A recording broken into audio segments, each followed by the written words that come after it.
Live streaming or pre-recorded videos, which ones should you be doing?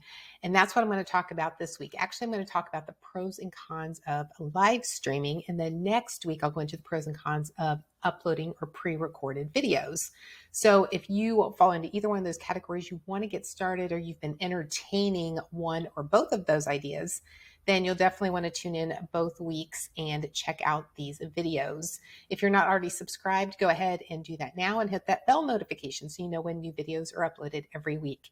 If you're listening to this on my Connect the Dots podcast, this is episode number 119. Now, I did do this previously, and I will include a clip at the end of this video to show you the disaster that it turned out to be. Let's go ahead and dive in. So let's go ahead and go into the first pro, which is interactive Q&A. So one of the pros of doing live streaming is that you can be interactive and engaging with people live at the moment that they have questions, or at the moment that you want to gauge your audience and find out if they're listening, if they're understanding, if they can relate, if they want to answer a question. I don't know about you, but I've attended plenty of webinars or videos or live streamings from other people where they just want to get a litmus test of how the audience or how the people who are live are interacting and following along with the content. So it's a great opportunity to get everybody to, say if you are liking this topic, go ahead and type in yes right now so I can see how many of you are actually liking this topic. And all of a sudden you see a bunch of yeses flowing in the live chat. People who are watching the replays can see those as well if the person who's recorded it has it set up to show the live chat as part of the replay. Now, one of the added benefits of going live, and I really like doing this as well, is using a third-party tool like Restream or StreamYard, one of those third-party tools. And the reason why I say that is not only can you add some additional branding to your background and to the overall experience, but you can also use different features within those tools where you can bring up comments onto the screen and even include the person who's asking that question. Now, the benefit to that is not only that one moment in time of being able to see it, but that video is being recorded, right? So then that question, that person that you're bringing up on screen and showing their question can be seen for anybody who's watching the replay as well. You can also include banners that scroll across the bottom or the top, or bring them up when you want to. So there's some additional effects that you can incorporate into your live streaming when you're using third-party tools like that. Live streaming you can do on all the different platforms: YouTube, Facebook, LinkedIn, Instagram, TikTok. I think that's all of them. But if there's other ones, then you probably are using, and you can go live as well. Go ahead and let me know what those are. Okay, let's go ahead and move on to the second pro, which is time bound. This is something that if you have a bigger audience and you want to have a set live stream at a particular time, it could be every week, it could be every day, or even if you're planning a live event that you want to market and inform people about ahead of time so they can mark it on their calendars to attend, or you could just go live on the spot. Like if I wanted to go live right now, I could do that. Now you have to understand that on YouTube, if you're going to go live on YouTube, you do have to have a minimum of 50 subscribers in order to go live. Now the benefit to that is they used to have it set at 1,000 subscribers, and they have now decreased that. So you can go live directly within YouTube without using a third-party app if you have at least 50 subscribers. So on YouTube, if I wanted to go live, or Facebook, or any of the platforms I wanted to go live right now, I could do that. But the more people that you want to attend, it's better to communicate that up front and at least plan and let them know when you're going to go live, so you can have people attending and benefiting from the information as you're sharing it, but then also that opportunity to engage with them and for them to engage with you. The third pro is a monetization. This is on YouTube, where when you go live, you have to have 1,000 subscribers and 4,000 watch hours. Once you get approved from YouTube, then you can start to monetize your channel. Now you can do that in different ways, whether it's incorporating an ad into a video, or if you're going live, then you can go ahead and you may have seen like a join button, which allows you to create like a membership type concept on YouTube. And it can also give you an opportunity to do like super chats where you've got a live audience in there.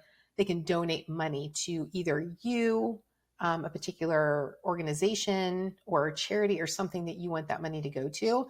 So there's ways for you to monetize your YouTube channel. And those are just a few ways that you can do that. Okay, let's go ahead and go into the 3 cons. The first con for live streaming videos is that you can't do any editing. So if you're a perfectionist, live streaming might be a little bit more challenging for you. But if you don't have a ton of time or you don't want to get into editing, then live streaming would be a great fit for you. So just keep that in mind when you're trying to decide how you want to move forward with video. The second con is technology. And technology, what I mean by is like a Wi-Fi connection. And also technology, like I'm using Canva right now, that if I was live and all of a sudden Canva went down, then I would lose that resource. So keep in mind that when you are going live, that there are other factors involved and may play into the connectivity, the engagement, the messaging, and everything that you're doing during a live might be impacted depending on the technology that you're using, and even some that you don't have any control over. If your Wi-Fi goes out or your power goes out, and all of a sudden you're left without resources. The third con to live streaming video is timing. Now, I know I'd mentioned that was also a pro. The downside of that is that if you are going to a lot of different time zones, and an example would be like when I was doing my marketing stream live video on YouTube, I was going live at 12 p.m. Eastern Standard Time every single Wednesday. Now, that's good for planning purposes, but that timing may not have been good for everybody who wanted to attend. If you've been wanting to get started with live streaming or even pre-recorded videos to upload on a YouTube channel that you're wanting to start, or start incorporating videos into your overall marketing, no matter what platform it's on, I'll include a link below for you to check out my 5-day challenge that is all about getting started with video. And if it's something you've been struggling with, you don't have the confidence to be on camera, you're not sure where to begin, you think you need all this fancy equipment, whatever the reason is, I promise you this is going to be a good use of your time. So I will include the link below for you to go check that out. And it's very easy. All you have to do is enter your first name and your email address, and you'll be signed up. So I hope to see you there. That's all I have for you this week. If you're on YouTube, or if you want to see the original version of this video that I created last week, and just to see how crazy ridiculous it was. I was trying something new and different, and when I go back and look at it, it just was a big fail. So I just thought it would be funny and something interesting to share here to show you that videos don't always go as planned, and that's okay. If you don't like what you've created, then you just have a redo and make it work for you. So that's what this video is. I'll just show a clip of it so that you can see the disaster that I created and why I went ahead and recreated it again this week. So thank you so much for being here. I appreciate you. I appreciate your time on this channel, listening to my podcast, wherever you are hearing this message. Thank you so much for the time that you're investing in me and this content. And until next time, make today great.